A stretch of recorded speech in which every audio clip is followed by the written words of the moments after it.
Kena mana? Sebelah D. Okey. Lagi satu kali.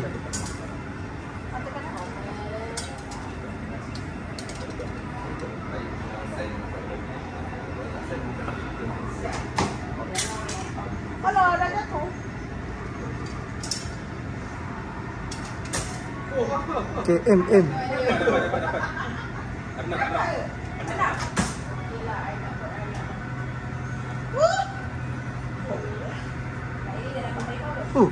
Ni kat air dengan Abang Syarul macam ini dia, macam first time tau. Oh, ni first time.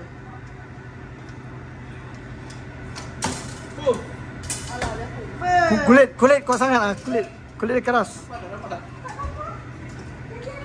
Dapat air teropong pun tak nampak.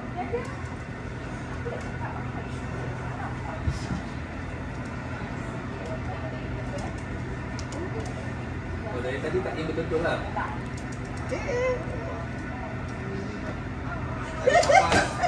Tahan nafas. Enggak. Tak tahu mana dia pergi. Macam minum yang You tengok ambil sini. panas macam Ha? Where it goes? I don't know where it goes. Oh, terkeluar ring. Apa? Can try. Kasih ke kiri sikit. Ke kiri sikit. ni dalam hati baca bismillah. Itu you tak tahu mana pergi. Tak tahu nak cakap apa. Mana pergi? Tak kuat lah. UMB. I got the one, right? Okey. MC ke terkeluar ring. Kasih kiri sikit. Kiri sikit. You take the... Oh. Kena pergi. Why you take? Dasar ni siapa punya ni?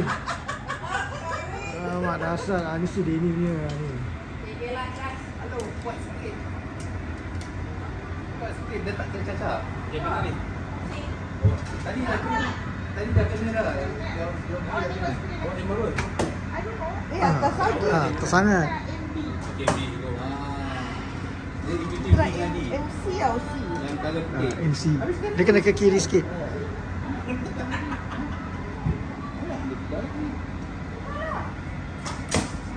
Okey, baby. Tu yang terbaring tu. Yang ini?